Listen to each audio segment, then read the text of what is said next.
Electron volt क्या होता है? Unit of energy. Introduction two electron volt. 1 electron volt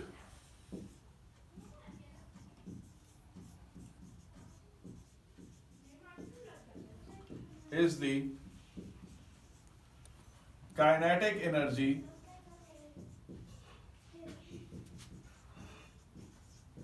gained by electron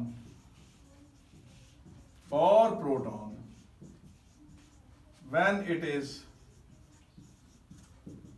accelerated through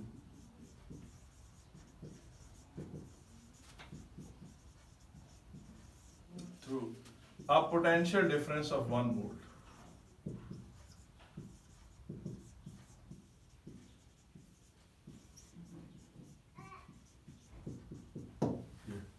One electron volt is the kinetic energy gained by an electron when it is accelerated through a potential difference of 1 volt. ये देखिए, ये आपके पास एक negative terminal है, ये एक आपके पास positive terminal है।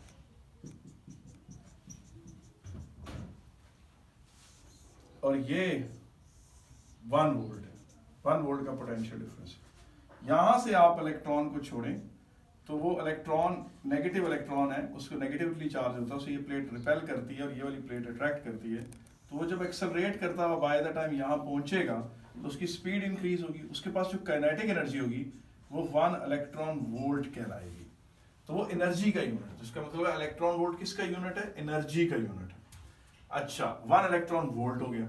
अच्छा, अगर एक इलेक्ट्रॉन को, अच्छा इलेक्ट्रॉन का चार्ज कितना होता है? इलेक्ट्रॉन का चार्ज आपको पता है, इलेक्ट्रॉन चार्ज उसे सिंबल ई से रिप्रेजेंट करते हैं, जो एक्चुअली 1.6 × 10⁻⁹ कूलम होता है। तो हम ना इसमें सिंबल ई को हम यूनिट ऑफ चार्ज ले लेते हैं कि इलेक्ट्रॉन का जो चार्ज है वो 1 ई है और 1 वोल्ट से उसको एक्सेलरेट किया गया है, तो उसके पास पोटेंशियल काइनेटिक एनर्जी आ गई 1 इलेक्ट्रॉन वोल्ट।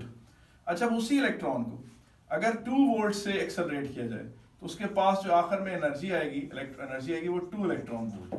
तो इसका मतलब है कि अगर 1 वोल्ट का पोटेंशियल डिफरेंस हो तो इलेक्ट्रॉन के पास जो काइनेटिक एनर्जी आती है वो ई होती है, 1 ई होती है, 1 EV होती है। और जब बेटा 2 वोल्ट से उसे एक्सेलरेट करें तो उसके पास 2 EV की काइनेटिक एनर्जी होती है। 3 वोल्ट से उसे एक्सेलरेट करें तो उसके पास 3 EV की काइनेटिक एनर्जी होगी।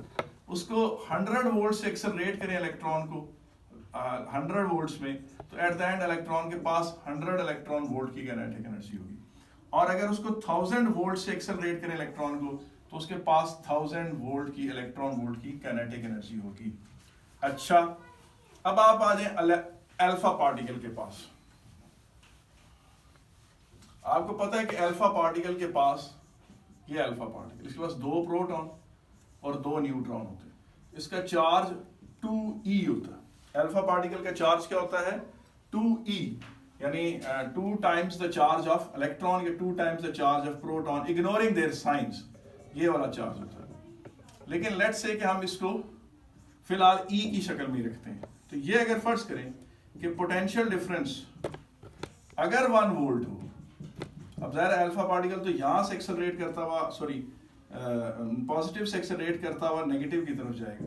तो अल्फा पार्टिकल अगर यहां से एक्सेलरेट करता हुआ यहां जाएगा तो उसके पास जो है, ये फर्ज करें कि ये 1 वोल्ट, पोटेंशियल डिफरेंस अगर 1 वोल्ट है तो अल्फा पार्टिकल के पास चूंकि चार्ज 2e है, तो जब वो यहां पहुंचेगा तो उसके पास जो काइनेटिक एनर्जी होगी वो 2e होगी, 2 इलेक्ट्रॉन वोल्ट होगी। और जब अल्फा पार्टिकल को 2 वोल्ट से आप एक्सेलरेट करेंगे, तो जब अल्फा पार्टिकल को 2 वोल्ट से एक्सेलरेट करेंगे तो उसके पास जो काइनेटिक एनर्जी होगी वो 4 इलेक्ट्रॉन वोल्ट की होगी। और जब अल्फा पार्टिकल को 3 वोल्ट में एक्सेलरेट करेंगे तो उसके पास जो eight the and kinetic energy होगी वो 6 इलेक्ट्रॉन वोल्ट की होगी। और अल्फा पार्टिकल को अगर 100 वोल्ट्स में एक्सेलरेट करेंगे तो उसके पास at the end 200 electron volt की काइनेटिक एनर्जी होगी। और अगर उसको 1000 वोल्ट से एक्सेलरेट करेंगे तो उसके एट द एंड उसके पास 2000 इलेक्ट्रॉन वोल्ट की काइनेटिक एनर्जी होगी। तो इसका मतलब ये है कि इलेक्ट्रॉन वोल्ट का यूनिट इस्तेमाल करने में कन्वीनियंस ये है कि इंसान सिर्फ वोल्टेज का इल्म रखकर और चार्ज का इल्म रखकर एकदम बता देता है कितने इलेक्ट्रॉन वोल्ट की काइनेटिक एनर्जी। फर्ज करें लिथियम में आपको पता है कि लिथियम न्यूक्लियस में 3 प्रोटॉन होते हैं। 3 प्रोटॉन होते हैं और 4 न्यूट्रॉन होते हैं।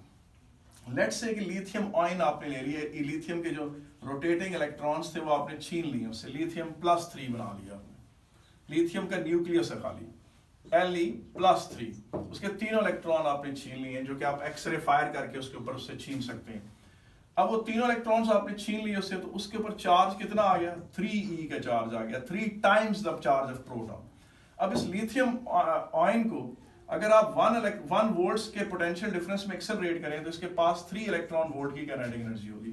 2 वोल्ट में एक्सेलरेट करेंगे तो 6 इलेक्ट्रॉन वोल्ट की होगी, और उसके बाद 3 वोल्ट में एक्सेलरेट करेंगे तो 9 इलेक्ट्रॉन वोल्ट, और 100 वोल्ट पे पोटेंशियल डिफरेंस पे एक्सेलरेट करेंगे तो 300 इलेक्ट्रॉन वोल्ट की काइनेटिक एनर्जी होगी। और अगर आप इसको 400 वोल्ट पे एक्सेलरेट करेंगे तो 1200 इलेक्ट्रॉन वोल्ट की इसके पास काइनेटिक एनर्जी होगी, और अगर 1000 वोल्ट पर एक्सेलरेट करेंगे तो इसके पास 3000 वोल्ट की इलेक्ट्रॉन वोल्ट की काइनेटिक एनर्जी होगी। और इस तरह से आप इलेक्ट्रॉन वोल्ट में डायरेक्ट कैलकुलेशंस कर सकते हैं। अब अगर आपने इलेक्ट्रॉन वोल्ट को कन्वर्ट करना है जूल्स में तो किस तरह से करेंगे? फर्ज करें कि किसी के पास 1000 इलेक्ट्रॉन वोल्ट्स हैं, तो कोई इसमें डरने की बात नहीं, सिर्फ आप इस E को 1.6 × 10⁻19 में कन्वर्ट कर दें, और वोल्ट ये आ जाएगा कूलम, ये आ जाएगा कूलम, और वोल्ट होता है जूल्स पर कूलम, तो कूलम कूलम कट गया, तो 1000 × 1.6 × 10⁻19 जूल्स। या अगर आप इस तरह से नहीं पसंद करते तो आप एक डायरेक्ट आप तरीका याद रख लें कि 1 electron volt is equal to 1.6 × 10⁻19 joules. इस चीज को आपने फिर इससे कंफ्यूज नहीं करना कि चार्ज ऑफ 1 इलेक्ट्रॉन 1.6 × 10⁻19 कूलम होता है।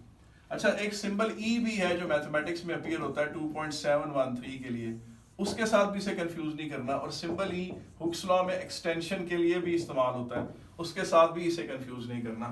और अब ये चीज देखें कि इलेक्ट्रॉन वोल्ट में अगर आपके पास एनर्जी है तो जूल्स में जाने का तरीका क्या है कि आप उसे 1.6 × 10⁻19 से मल्टीप्लाई कर दें, और जूल्स से इलेक्ट्रॉन वोल्ट में आने का तरीका क्या है कि आप उसे 1.6 × 10⁻19 से डिवाइड कर दें।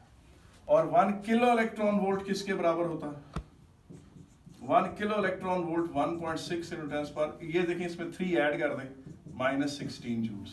तो अब आप क्या कर सकते हैं कि अगर आपने किलो इलेक्ट्रॉन वोल्ट से जूल्स में जाना है तो आप 1.6 × 10⁻16 से मल्टीप्लाई कर दें, और अगर उधर से इधर आना है तो डिवाइड कर दें 1.6 × 10⁻16 से।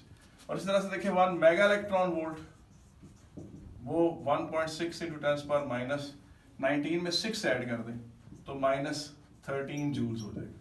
1 मेगा इलेक्ट्रॉन वोल्ट जो है वो आपको पता है कि 10⁻6 इलेक्ट्रॉन वोल्ट के बराबर होता है, और 1 मेगा इलेक्ट्रॉन वोल्ट जो है वो 10⁻³ किलो इलेक्ट्रॉन वोल्ट के बराबर है।